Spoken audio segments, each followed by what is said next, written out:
पसीने के टैक्स से इसी बात की नहीं तो तनख्वाह ले रहे हो, लेकिन हमें कहते हो कि तुम लश्कर निकालो, तुम असलहा लेकर मुसल्लह गिरोहों के खिलाफ लड़ो। मैंने कोई तनख्वाह नहीं ली, मैं कोई लश्कर नहीं बनाऊंगा। सियासत करनी है तो वर्दी उतार कर आइए, इलेक्शन में हिस्सा लीजिए, पता चल जाएगा कि वर्दी वाले को लोग क्या वोट देते हैं। ये आवाज पाकिस्तान के पंजाब से आई। पहले पीओके, अब पाकिस्तान के पंजाब में आवाज उठी है मुनीर के खिलाफ और साफ कह दिया गया है वर्दी उतारो और चुनाव लड़ो। पाकिस्तान में मौलाना ने सीधे सेना प्रमुख की कॉलर पर हाथ डाल दिया है। पाकिस्तान की सियासत में एक बार फिर से ऐसा भूचाल आया है जिसने रावलपिंडी के सैन्य मुख्यालय यानी GHQ की जमीन हिला दी है।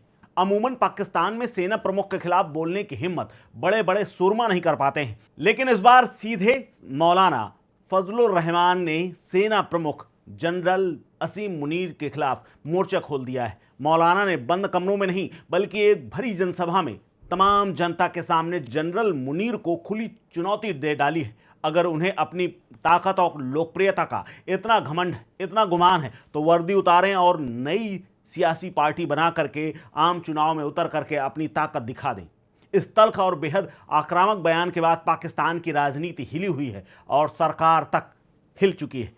आखिर कौन है फजलुर रहमान, ये जान लीजिए और समझ लीजिए कि इस बयान के पीछे ताकत क्या है और वो बड़ी बातें कौन सी हैं जिसकी वजह से मौलाना सीधे तौर पर सेना प्रमुख को ललकार रहे हैं। मौलाना का सीधा वार, पर्दे के पीछे से जो कठपुतलियों का खेल खेला जा रहा है उसको बंद कर दो। मौलाना फजलुर रहमान ने जनरल मुनीर को आरोप लगाते हुए साफ तौर पर देश के लोकतंत्र को पंगु बनाने के आरोप लगाए और पर्दे के पीछे रह करके सरकार से लेकर अर्थव्यवस्था तक के सारे फैसले लेने के आरोप मढ़ दिए। इसके अलावा मौलाना ने सीधे तौर पर यह कह दिया है कि जनता तय करे तुम्हारी औकात। यानी मौलाना ने साफ दहाड़ते हुए कहा कि अगर आपको लगता है कि देश की जनता आपकी थोपी हुई सरकार और आपकी नीतियों के साथ है तो सेना मुख्यालय में बैठ करके तानाशाह की तरह हुक्म चलाना छोड़ दो, मैदान में आओ और पाकिस्तान की आवाम का सामना करो और वही तय करेगी कि वो किसके साथ खड़ी है।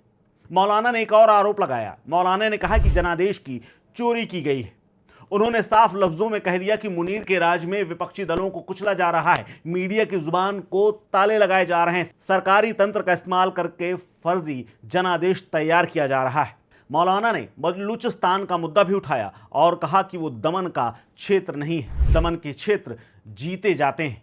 मौलाना ने सिर्फ सियासत पर नहीं बल्कि सुरक्षा के मोर्चे पर भी सेना प्रमुख की नाकामियों को सरेआम बेनकाब कर दिया है। उन्होंने बलूचिस्तान में हो रहे लगातार आतंकी हमलों और बिगड़ती कानून व्यवस्था का सीधा मुद्दा उठाते हुए मुनीर को घेर दिया है। मौलाना का कड़ा बयान यह भी आया है कि आपके कार्यकाल में राज्य की पकड़ कमजोर होती चली गई है, यानी पाकिस्तान कमजोर हो रहा है। आपने राजनीतिक बातचीत के रास्ते छोड़ करके केवल बंदूक और दमन का रास्ता चुना है, जिसके कारण आज बलूचिस्तान हमारे हाथ से निकल चुका है। अपने ही देश के लोगों को दुश्मन समझ करके आप कोई जंग नहीं जीत सकते। अब जरा आप ये भी जान लीजिए कि आखिर कौन है मौलाना फजलुर रहमान जिन्होंने सीधे मुनीर से पंगा ले लिया है और वो भी जनरल असीम मुनीर से। दरअसल पाकिस्तान की सियासत में मौलाना फजलुर रहमान का कद किसी से छिपा नहीं। उन्हें हल्के में लेना किसी की हुकूमत या सेना पर भारी पड़ सकता है। सियासत के मौसम वैज्ञानिक और किंग मेकर हैं मौलाना फजलुर रहमान। पाकिस्तान की प्रमुख धार्मिक राजनीतिक पार्टी जमीयत उलमाए इस्लाम यानी JUIF के सर्वे सर्वा हैं। पाकिस्तान की राजनीति में हवा का रुख भांपने में उनकी कला के कारण उन्हें मौसम वैज्ञानिक कहा जाता है, सत्ता पलटने का हुनर, और उन्हें किंग मेकर भी कहा जाता है। विरोधी उन्हें तंज में मौलाना डीजल भी बुलाते हैं। खास बात यह है कि इमरान खान की सत्ता से उखाड़ करके फेंकने के रणनीतिकार भी यही मौलाना है। ये वही मौलाना है जिन्होंने 2022 में विपक्षी दलों का एक विशाल ऐतिहासिक गठबंधन पाकिस्तान डेमोक्रेटिक मूवमेंट यानी PDM बनाया और इसी गठबंधन के दम पर उन्होंने अविश्वास प्रस्ताव ला करके तत्कालीन प्रधानमंत्री इमरान खान की सत्ता की कुर्सी से बेदखल करते हुए इन्हें जेल तक पहुंचा दिया।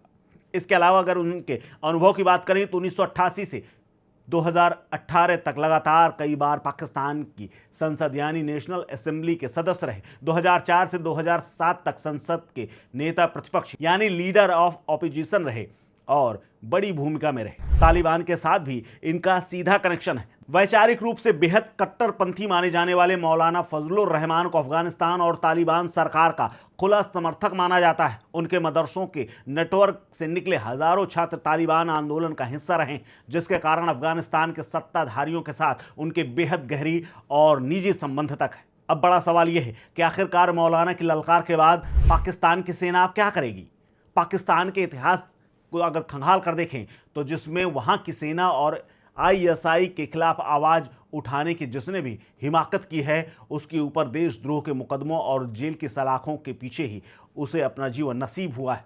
फिलहाल सेना की मीडिया विंग आईएसपीआर ने इस पर कोई आधिकारिक बयान नहीं दिया है, लेकिन मौलाना के इस बेहद आक्रामक और सीधे हमले ने यह साफ कर दिया है कि अब पाकिस्तान के बड़े नेता भी सेना के खिलाफ कठपुतली खेल को सहने के मूड में नहीं है। अब देखना होगा और यह भी दिलचस्प बात होगी कि रावलपिंडी के जनरल इस सीधी ललकार का क्या जवाब देते हैं, क्योंकि इससे पहले वो इमरान खान को जेल भेज चुके हैं और इमरान खान को जेल में डालने वाले अब उन्हीं के खिलाफ फिर से आवाज उठा रहे हैं। फिलहाल इस खबर में इतना ही। जनरल मुनीर का भविष्य क्या होगा और इस मौलाना की इस बयान और तकरीर के बाद आपके मन में क्या विचार आता है, शेयर कीजिए अपनी राय, अपना ओपिनियन हमारे साथ। आप देख रहे हैं स्टेट मिरर।